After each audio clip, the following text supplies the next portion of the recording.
Hello everybody and welcome back to Kerbal Space Program The Journey Begins, part 13. 13, unlucky for some. Will it be unlucky for us? Well, you never know given some of the missions we've had so far, but hopefully not. We are here blasting off from the KSC with at 4 times time acceleration with another Brunel Mark 1. I know, another one. Seems to be all we're launching at the moment. Well, that and the occasional shuttle, but well, what can I say? When you design a solid, dependable workhorse of a vehicle, that tends to be what you use. If we need anything bigger in the future, we'll design something bigger, but for now, this will most certainly do. You might notice there is something a little bit different. We have another window open, and that is another Kerbal Engineer window, and that is the orbital data window, which you may have been able to guess by the fact it has the words orbital in big letters in one corner.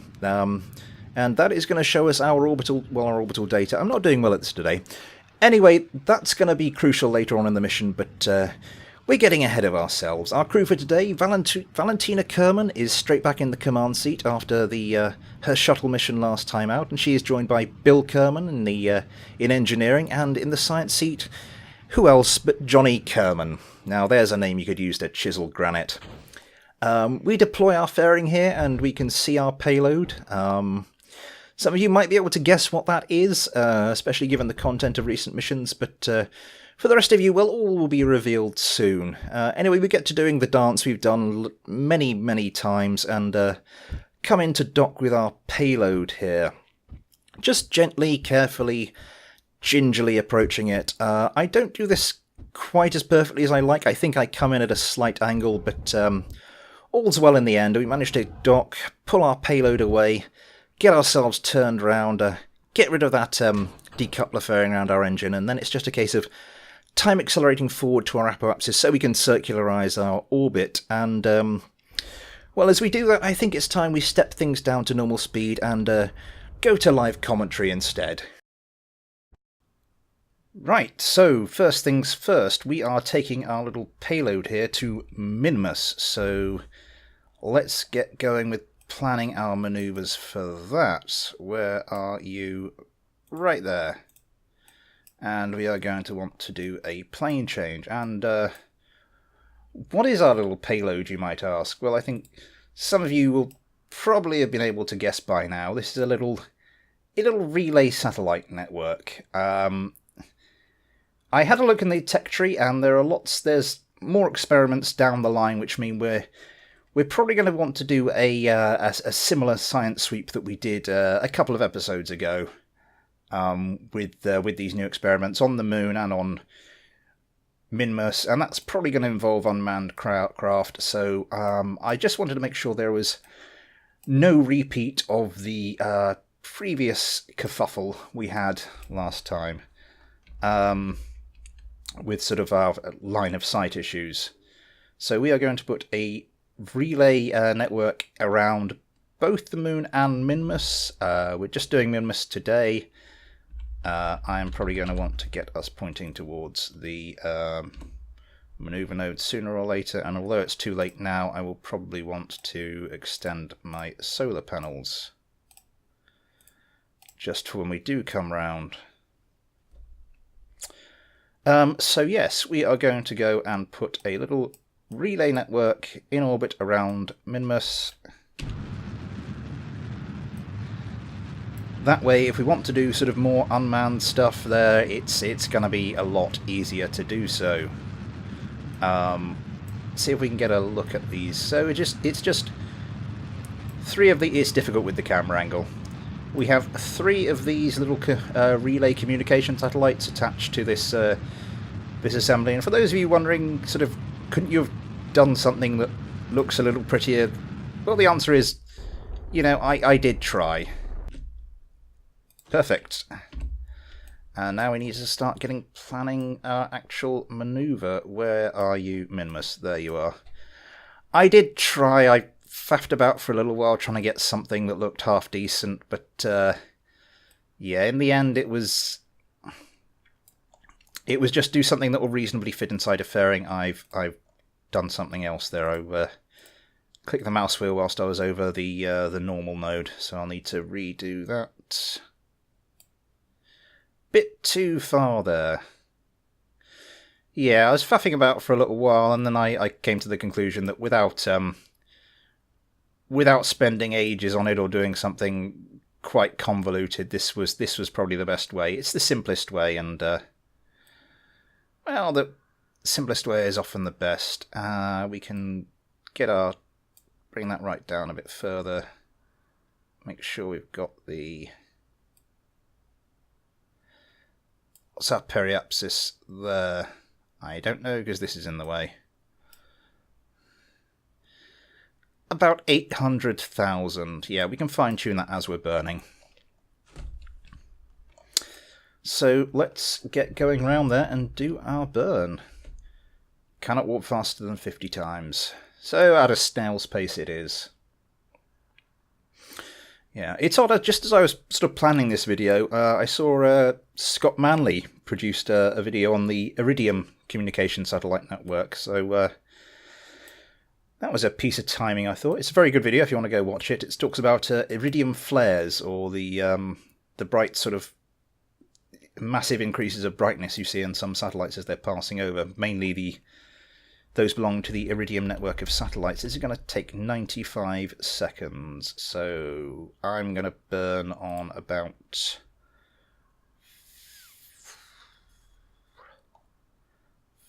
47, I think. And we are out of the sunlight again. I don't think we picked up much charge. Never mind. Let's get our craft orientated so it will pick up the maximum sunlight when it comes back round. Oh, crap. We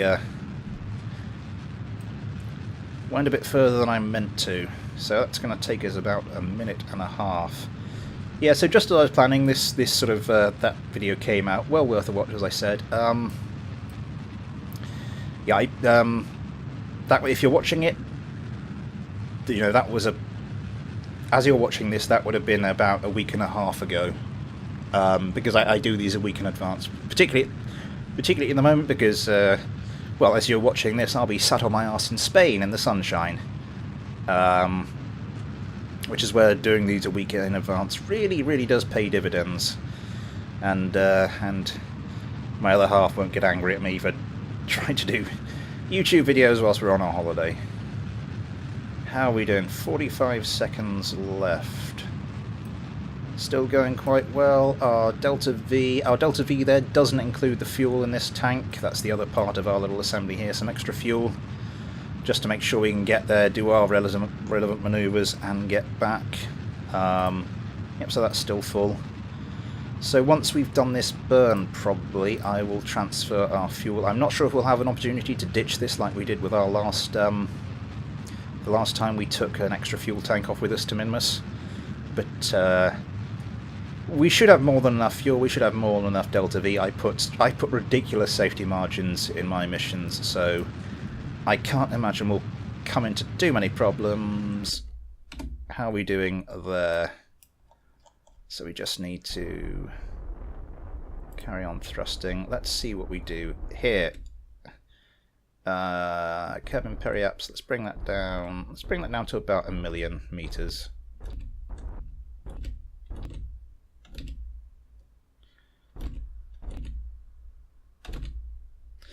That'll do. So, off we go on our way to Minmus. So, there she blows. I'm not sure if that was an entirely suitable reference for this, but never mind.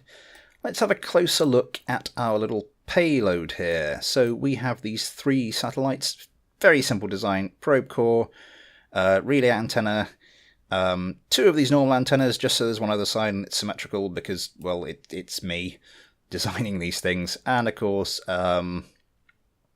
solar panels, battery, fuel tank, a little thruster hidden by this decoupler fairing here.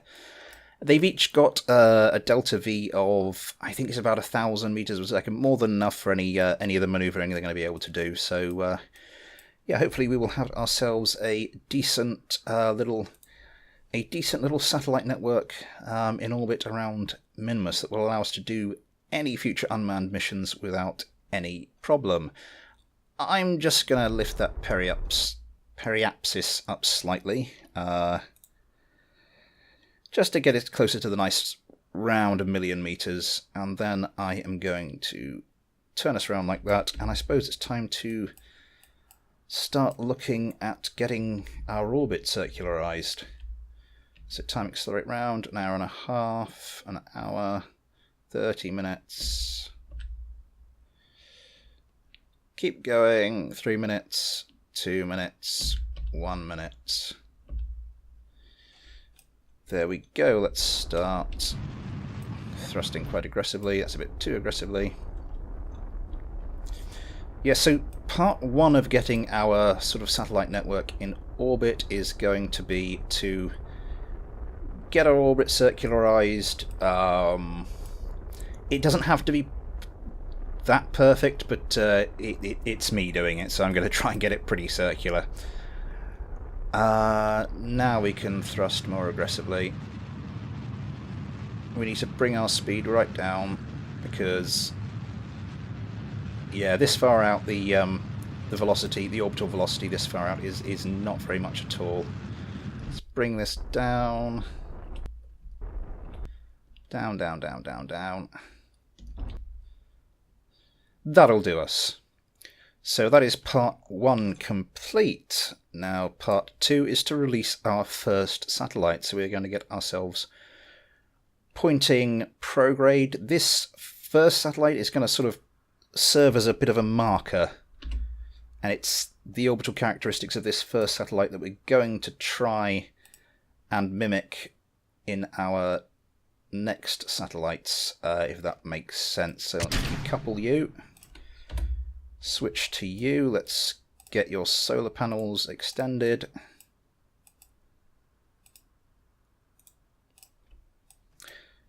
Right, so 1 down, 2 to go. We just maneuver that so the solar panels can get some sunlight.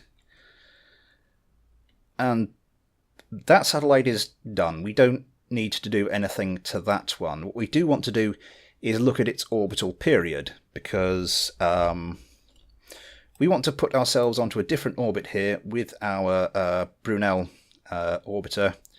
So we want to come round and come back up to this point when this satellite is about 1/3 of an orbit away from us. But I think if we sort of go down into sort of so that our orbital period is 1/3 that of the satellite, I think that takes us a little too close to minimum. So we're going to go for an orbital period about 2/3 that of the satellite, so that by the time we get back to here, the satellite will be about here, and we'll release another satellite.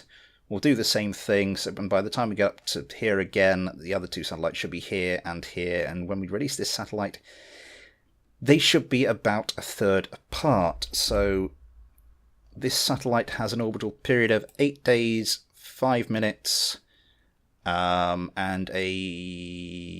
I'm looking at the wrong thing here, aren't I? 8 days, 13 minutes, and 6 seconds, roughly. So I am going to go and do some quick back-of-an-envelope calculations, and I will be right back. Right, so I'm back. I've done my calculation. We need to point ourselves retrograde, and we need to get our orbital period down to about 5 days, 2 hours, 8 minutes, and 44 seconds. I'm not going to be that precise, because getting these satellites exactly 1/3 of an orbit apart isn't as important as getting them roughly the right distance apart. I'm going to fine-tune this a bit. I'm going to bring down our thrust limiter, say to about 10, as getting them pretty much 1/3 of an orbit apart, and then making sure they have the same orbital period. Because if they have the same orbital period, they have this shared orbital period. That means if they're a certain distance apart from each other at one point in time, one of those shared orbital periods later, they'll be in exactly the same positions. So there won't be any net drift towards each other or apart from each other. They should just stay roughly in the same relative positions. So there we go. 5 days, 2 hours, 8 minutes, and 39 seconds. That will do us. So let's center this on Minmus. Satellite's not showing. Satellite. There we go. So by the time I get back round to here, that satellite should have moved to around about here. Let's see how that one goes. Up to 10,000 because we're moving so slowly at this point. Looking good, looking good, looking good.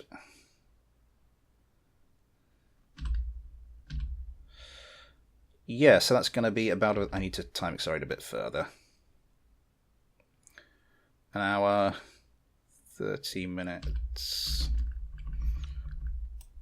Yeah, so pretty spot on.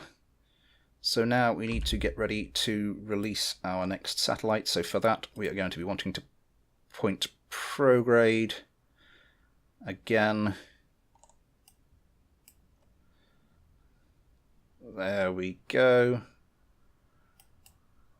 Let's time accelerate a little further forward. That will do, and now we can launch our next satellite. And we've got a few more things to do this time around. We have to extend those solar panels like last time. Activate this engine and pull our orbital period up to around that 8-day 30-minute mark, or as close to that 8-day 13-minute mark. I've gone a little too far. I need to get this thrust limiter right down. What's the minimum I can do? 0.5%. So yeah. So I wasn't this anal about getting the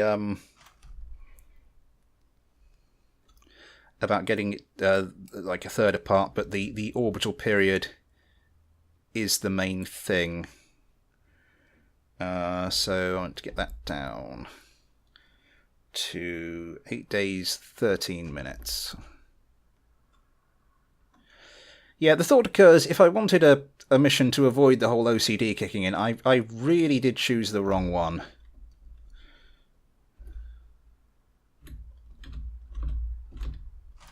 Let's see how good we can get this. That'll do. Now it's just the same thing again. All the way round. Time accelerate. Thousands too slow. And so we should see our two satellites about there and there this time around.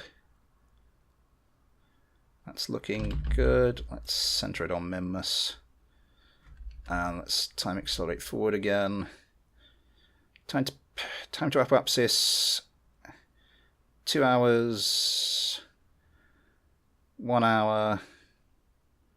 Half an hour. Let's start slowing that right down. So yeah, that's going to be pretty good. Right, let's get ready to do this. 2 minutes, 1 minute. There we go. The final satellite. My mouse is playing up. The final satellite is launched, and we do the same thing again. We extend this solar panel. Extend the other solar panel. Activate our engine. Just roll it a little to get maximum exposure to the panels. And again, orbital period up to 8 days, 13 minutes. Let's get our thrust limiter right down again. And let's see how this one goes. 8 days, 13 minutes. 10, 11, 12, 13 minutes and 6 seconds. I'm going to call that job well done. So all that's left is for us to make our merry way home. We are pretty much at our apoapsis, so we will just want to thrust prograde, make sure we're pointing prograde. Get ourselves into a circular orbit just to make the whole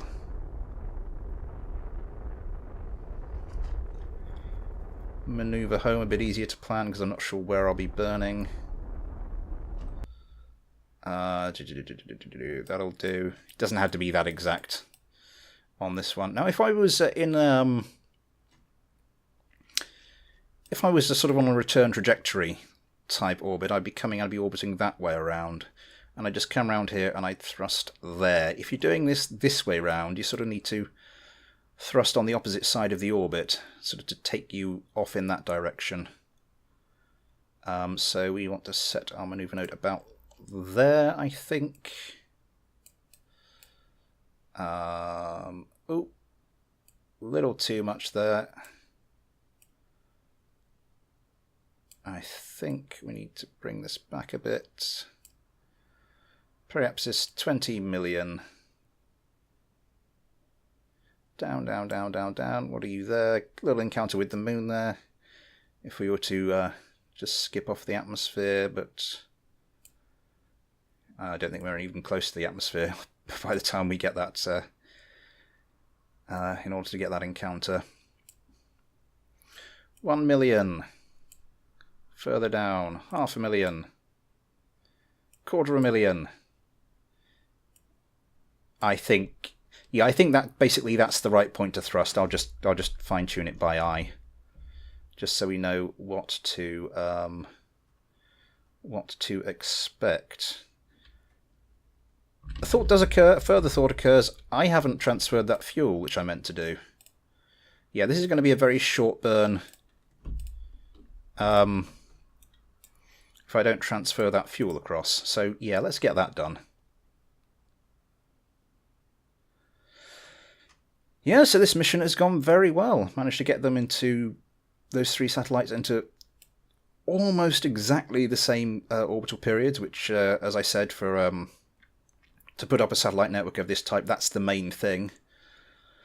So there should be no more problems with future missions to Minmus.